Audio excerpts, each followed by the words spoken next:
అదే RTV app వార్తల్ని క్షణాల్లో చదివే అవకాశం ఉంటుంది. ఒక న్యూస్ పేపర్, ఒక టెలివిజన్ ఛానల్ మీ చేతుల్లో ఎప్పుడూ ఉంటాయి. ఈ గాలేరు నగరి సుజల స్రవంతి అనే ప్రాజెక్ట్ ఏదైతే ఉందో అది కడప, చిత్తూరు జిల్లాల రైతుల కోసం ఉద్దేశించబడింది. అది ఈ రోజున గండికోట నుంచి నగరి వరకు వెళ్ళే ప్రాజెక్ట్. దీని కింద 2,60,000 ఎకరాలు భూమిని సాగులోకి తీసుకురావచ్చు అనే ఉద్దేశంతో ఈ ప్రాజెక్టుని తయారు చేశారు. ఆశ్చర్యం ఏమిటంటే కడప, చిత్తూరు రెండు కూడా ముఖ్యమంత్రుల జిల్లాలు అయినప్పటికీ కూడా ఈ ప్రాజెక్టు విషయంలో గత 5 సంవత్సరాలుగా 6 సంవత్సరాలుగా ఏమాత్రం పురోగతి కనిపించడం లేదు. వివరాల్లోకి వెళ్ళినప్పుడు ఎందుకోసం ఈ ప్రాజెక్టు ఆగిపోతుందా అనంటే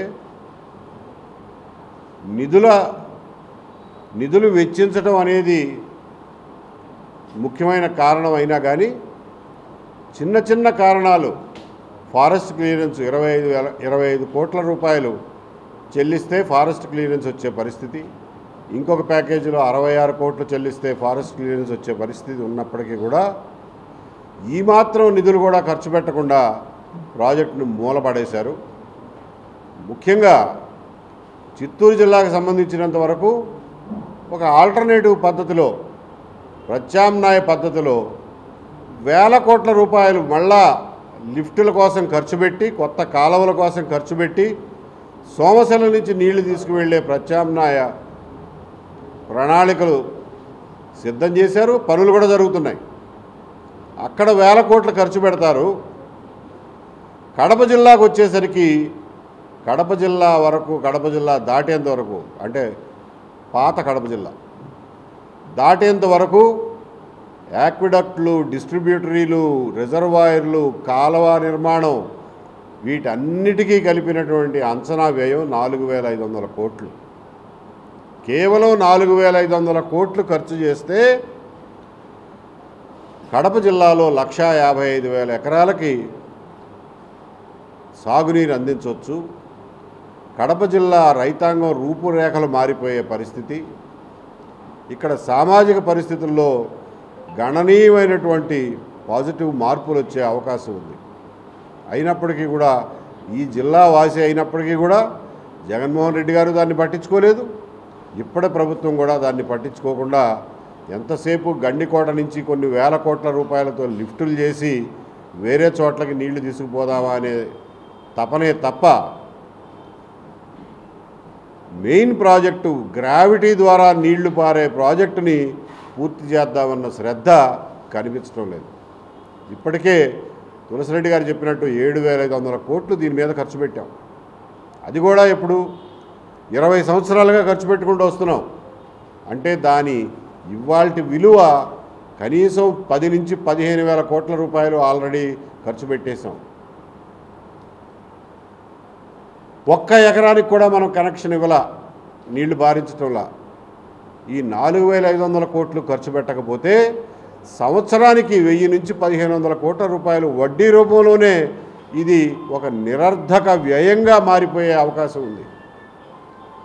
కాబట్టి ఆర్థిక శాస్త్రం, ఆర్థిక ఆలోచనల ద్వారా చూసినా, రైతాంగం ప్రయోజనాలను బట్టి చూసినా, కడప జిల్లా అభివృద్ధి గురించి చూసినా ఈ 4,500 కోట్లు ఎక్కడో ఒక చోట నుంచి తీసుకొచ్చి మీరు ఎక్స్టర్నల్లీ ఎయిడెడ్ ప్రాజెక్టు పేరు మీద కేంద్ర ప్రభుత్వం నుంచి తెస్తారో, వరల్డ్ బ్యాంక్ నుంచి తెస్తారో,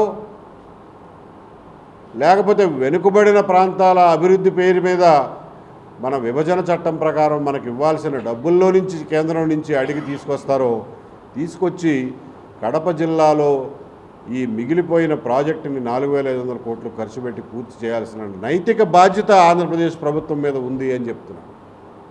దానికోసం పోరాడాల్సినటువంటి బాధ్యత కడప జిల్లా ప్రజల మీద ఉంది, కడప జిల్లాలో ఉన్నటువంటి ప్రజాప్రతినిధుల మీద ఉందని కూడా మనవి చేస్తున్నాం.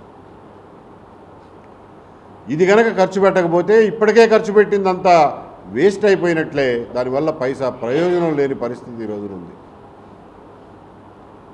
కాబట్టి కడప జిల్లా ప్రజల్ని మేము ప్రత్యేకంగా కోరేది, ఈ విషయంలో ప్రజాప్రతినిధుల్ని నిలదీయండి. ప్రభుత్వాన్ని నిలదీయండి, నిలదీసి ఈ ప్రాజెక్టుని పూర్తి చేయించుకోవాల్సిందిగా కోరుతున్నాం. అలాగే మా ముఖ్యమైనటువంటి ఆందోళన ఈ రోజున ఆంధ్రప్రదేశ్ ప్రజలుగా కృష్ణా జలాల మీద మనకున్నటువంటి నీటి హక్కుల్ని కాపాడుకునే విషయంలో ప్రభుత్వం చాలా అలసత్వం వహిస్తూ ఉంది. కర్ణాటక ప్రభుత్వం, తెలంగాణ ప్రభుత్వం తీసుకున్నటువంటి నిర్ణయాల్ని వ్యతిరేకించాల్సిన అవసరం ఉంది, కేంద్రం దృష్టికి తీసుకురావాల్సిన అవసరం ఉంది. అలాగే సుప్రీంకోర్టులో కేసు వేసి ఆ నిర్ణయాల మీద స్టే తీసుకురావాల్సినటువంటి అవసరం కూడా ఉంది. దానికి మన దగ్గర సంపూర్ణ హక్కులున్నాయి. బచావత్ ట్రిబ్యునల్ ప్రకారం మనకు ఉన్నటువంటి హక్కుల్ని నిలబెట్టుకోవాల్సినటువంటి అవసరం ఉంది. మీ ప్రాజెక్టులు మీరు కట్టుకోండి, మా ప్రాజెక్టులు మేము కట్టుకుంటాం అనేది ఎట్టి పరిస్థితుల్లో ఆమోదయోగ్యం కానటువంటి ప్రకటన. ఆ ప్రకటనను వెనక్కి తీసుకుని తెలంగాణ తీసుకున్న నిర్ణయాల్ని, కర్ణాటక ప్రభుత్వం తీసుకున్న నిర్ణయాల్ని వ్యతిరేకించాల్సినటువంటి అవసరం, అధికారికంగా వ్యతిరేకించాల్సినటువంటి అవసరం ఈ ప్రభుత్వం మీద ఉంది. ఎందుకంటే ఇది ప్రజల నీటి హక్కుల సమస్య. ఇది ఒక వ్యక్తికో ఒక పార్టీకో వచ్చిపోయే ప్రభుత్వానికో సంబంధించిన విషయం కాదు, ప్రజల శాశ్వత నీటి హక్కుల సమస్య. కాబట్టి ఈ విషయం మీద తక్షణం చర్యలు తీసుకోవాలని చెప్పి ప్రజల తరఫున డిమాండ్ చేస్తున్నాం. పోలవరం బనకచెర్ల అనే ప్రాజెక్టు ఈ రాష్ట్రానికి గుదిబండగా మారటం, మరో కాళేశ్వరం కావడం తప్ప ఏ రకంగానూ రాయలసీమ సాగునీటి అవసరాలకు అది ఉపయోగపడదు అని చెప్పి మేము నిర్ద్వందంగా శాస్త్రీయంగా నిరూపించి మరీ చెప్తున్నాం. దీనికి వ్యతిరేకంగా ఎవ్వరూ కూడా ఇంజనీర్లు కానీ, తెలంగాణ ఇంజనీర్లు కానీ, తెలంగాణ మేధావులు కానీ, ఆంధ్రప్రదేశ్లో ఉన్నటువంటి ప్రభుత్వ వర్గాలు కానీ ఈ రోజుకి కూడా దానికి కౌంటర్గా ఒక్క ఆర్గ్యుమెంట్ కూడా వినిపించలేకపోయారు. అని అంటే మేము చెప్పేది సహేతుకమైందని, నిజమని, శాస్త్రీయమైందని చెప్పి ఇప్పటికే రుజువైంది. పేపర్లలో లీకుల ద్వారా రోజుకు ఒక మాట మాట్లాడిస్తూ ప్రజల్ని గందరగోళపరుస్తూ ఒకరోజు ఉందంటారు, ఒకరోజు లేదంటారు, ఒకరోజు బొల్లాపల్లి నుంచి సోమశిల అంటారు, మళ్ళా 13వ తారీఖున ఒక పేపర్ ప్రకటన ఇచ్చి నిన్నటి వరకు కూడా టెండర్ డాక్యుమెంట్ని ఈ ప్రొక్యూర్మెంట్లో అప్లోడ్ చేయలేనటువంటి ప్రభుత్వం నిన్న 24వ తారీఖున ఆ టెండర్ డాక్యుమెంట్ని అప్లోడ్ చేసి 27వ తారీఖు లాస్ట్ డేట్ అని చెప్పారు. అంటే 3 రోజుల్లో ఈ ప్రాజెక్టుకి డిపిఆర్ ఎవరు సమర్పించాలో అనేది నిర్ణయం తీసుకుని టెండర్ వేయాలట. దానికి 1,00,000 క్వాలిఫికేషన్ ఎలిజిబిలిటీలన్నీ పెట్టారు.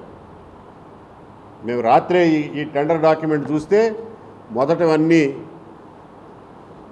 ఏదో సోది కబుర్లే తప్ప 78 నుంచి 81వ పేజీ వరకు ఉన్న టెండర్ డాక్యుమెంట్ని చూడండి.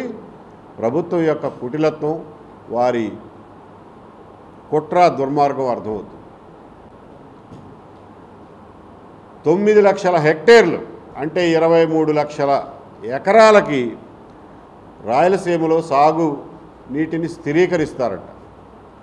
3 లక్షల హెక్టేర్లు అంటే 7.5 లక్షల ఎకరాలు కొత్తగా సాగులోకి తీసుకొస్తారంట. 7.5 లక్షల ఎకరాలు రాయలసీమలో కొత్తగా సాగులోకి తీసుకొచ్చే భూమి ఎక్కడుందో ఇక్కడున్న విజ్ఞులందరూ మీరు చెప్పండి, ఎక్కడి నుంచి తెస్తారు ఈ భూమిని? 23 లక్షల ఎకరాలు ఎక్కడ స్థిరీకరిస్తారు? మీరు బనకచెర్లలో పోస్తే హంద్రీనీవాకి ఏమన్నా సంబంధం ఉందా? హంద్రీనీవా కింద ఉన్నది 6 లక్షల ఎకరాలు. ఆ 6 లక్షల ఎకరాలకి ఈ పోలవరం బనకచెర్ల లింకుకి సంబంధమే లేదు. ఇది సాధారణ ప్రజలకు అర్థం కాదు కదా అని చెప్పి కళ్ళు గప్పి ఇటువంటి టెండర్లను తీసుకొచ్చి కాంట్రాక్టర్ల ప్రయోజనాల కోసం ప్రజలను ముంచే కార్యక్రమం తప్ప ఇది ఇంకొకటి కాదు. దీన్ని తీవ్రంగా నిరసిస్తున్నాం. దీని మీద ప్రజల్లో అవగాహన కల్పించి పోరాటం చేయాల్సినటువంటి అవసరం కూడా ఉంది. ఎందువల్లంటే తెలంగాణ ప్రజలు ముందుగానే తెలుసుకుని ఆ కాళేశ్వరంలో ఉన్న లోపభూయిష్టమైనటువంటి ఆ ప్రాజెక్టు నిర్మాణాన్ని అడ్డుకోలేదు కాబట్టే ఇవాళ 1,50,000 కోట్ల రూపాయల మేర తెలంగాణ ప్రజలు మునిగిపోయారు. ఆ పరిస్థితి ఆంధ్రప్రదేశ్ ప్రజలకు రాకూడదంటే ఈ ప్రాజెక్టుని మొదటి నుంచే శాస్త్రీయంగా నిరసిద్దాం. దానికి శాస్త్రీయమైన సమాధానం చెప్పమని అడుగుదాం. ఈ సంవత్సరం శ్రీశైలం నుంచి వరద ఉధృతి ఎక్కువ ఉంది. ఈ సంవత్సరం దాదాపు 1,300 టీఎంసీలో కృష్ణానది నీళ్లు ఎప్పుడూ లేని విధంగా సముద్రంలో కలిసిపోయినాయి. పోతిరెడ్డిపాడులో 44,000 క్యూసెక్కుల నీరు తెచ్చుకునే అవకాశం ఉన్నప్పటికీ కూడా 36-37,000 క్యూసెక్కులు మించి తీసుకోలేకపోయాం. ఎందుకంటే ఆ కాలువలన్నీ సరిగ్గా లేవు, లైనింగులు లేవు, పరిస్థితి లేదు. ఇంకొక విషయం ఏమిటంటే, ఇది ఇంకా విచిత్రమైన విషయం, మీరు అన్నట్లే ఆ 36,000 క్యూసెక్కుల నీళ్లు కూడా రాయలసీమ ప్రజలు ఉపయోగించుకునే పరిస్థితి లేదు. ఏం చేస్తున్నామయ్యా అంటే, శ్రీశైలం నుంచి తీసుకొచ్చి ఆ ఎస్కేప్ ఛానల్లో తీసుకొచ్చి కుందు నదిలో పడేసి, నుప్పుల వాగులో పడేసి, మళ్ళా పెన్నా ద్వారా సోమశిలలో కలిపేస్తున్నాం. ఎందువల్ల ఈ పరిస్థితి అయ్యా అంటే, నీళ్లు ఉన్న సంవత్సరం కూడా వాడుకునే పరిస్థితి లేదంటే, ఎందుకనంటే కాలువలు తవ్వటం అవలా, డిస్ట్రిబ్యూటరీలు అవలా, ఇన్ని నీళ్లు పెట్టుకునే రిజర్వాయర్లు మన దగ్గర లేవు. ఈ సంవత్సరం కృష్ణానది నీళ్లు సోమశిల దాకా పారబోసుకున్నామంటే రాయలసీమకు జరిగిన అన్యాయాన్ని ఒక్కసారి మీరు అందరూ అర్థం చేసుకోవాలి. దీన్ని రాయలసీమ ప్రజలు అర్థం చేసుకుని దీని మీద గళమెత్తాల్సిన అవసరం ఉంది.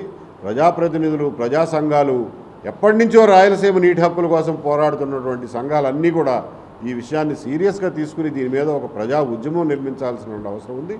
లేని పక్షంలో మీ మాట ఎవరు వినే పరిస్థితి ఇవాళ లేదు. గండికోట నుంచి రెండు రిజర్వాయర్లకి కనెక్టివిటీ ఇచ్చారు. ఫస్ట్ ఫేజ్లో 32 కిలోమీటర్ వరకు సర్వరాయ సాగర్ ఒకటి, ఇంకొకటి వామికొండ రిజర్వాయర్ ఒకటి. ఆ 2 రిజర్వాయర్లు కలిపి ఒక 3 టీఎంసీల కెపాసిటీ, 35,000 ఎకరాలకి ఇవాళకైనా పంటకి నీళ్ళు ఇచ్చే పరిస్థితి ఉంది. కానీ పంట కాలువలు లేవు. రిజర్వాయర్ నింపి పెట్టుకుంటున్నారు, చెరువు చూపించి సంతోషించమంటున్నారు. మరిన్ని వీడియోస్ కోసం ఛానల్ ని సబ్స్క్రైబ్ చేయండి, లేటెస్ట్ అప్డేట్స్ కోసం వాట్సాప్ ఛానల్ ని ఫాలో చేయండి, అండ్ లింక్ డిస్క్రిప్షన్ లో ఉంది.